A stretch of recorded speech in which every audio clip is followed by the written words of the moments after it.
रेसबद्दल आज तुम्ही पाहणी केली. आज बारामतीमध्ये स्टेज 3 जे 22 जानेवारीला असणार आहे तर पुणे ग्रँड टूरची त्याची स्थलपाहणी या ठिकाणी केली आम्ही सकाळी. सर्व विभागाचे अधिकारी या ठिकाणी उपस्थित होते. या ठिकाणचे जे लोकप्रतिनिधी आहे ते सुद्धा या ठिकाणी उपस्थित होते. सूक्ष्म नियोजन करण्याची सूचना याच्याबद्दल दिलेली आहे.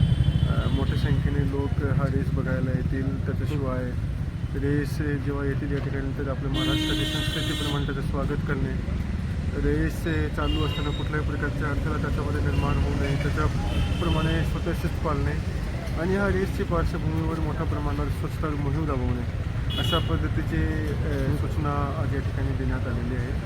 आणि याच्यासोबत पोलीस विभागासोबतसुद्धा हा रेस चांगल्या पद्धतीने झाली पाहिजे, शिस्तप्रमाणे झाली पाहिजे त्याचाही आढावा या ठिकाणी झाला. आणि 22 जानेवारीला जेव्हा हा रेस सासवडपासून सुरुवात होतील 12:30 वाजता तर शक्यतो पहिला खेळाडू 2:30 वाजता दरम्यान या ठिकाणी पोहोचतील आणि 3-3:30पर्यंत हा रेस संपतील. त्याच्या अनुषंगाने सर्व सूचना या ठिकाणी दिलेली आहे.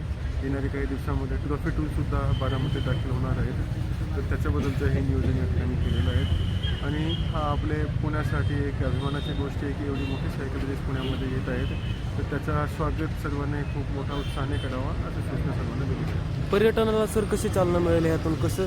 आता हा सायकल रेस आपल्या ग्रामीण परिसरापासून निघणार आहे. हां जगभराचे लोक हा रेस आपला परिसर नैसर्गिक सौंदर्य ते लाईव्ह इव्हेंट बघणार हां आणि मात्र एक दिवसांनी बघणार. त्याच्याद्वारे जे रील्स तयार होतील, छोटे व्हिडिओज तयार होतील ते सर्व जगासमोर जातील आणि तेव्हा मग एक आपोआप एक पोझिशनिंग होऊन जातील पुण्याची की तिथलं जे नैसर्गिक सौंदर्य, इकडचं जे इतिहासाचं जे वाडा आहे ते किती मोठं आहे आणि ते बघायला मग लोक आपोआप या ठिकाणी येणे चालू होतील. तर त्या पद्धतीने आपण सर्व थँक्यू सर.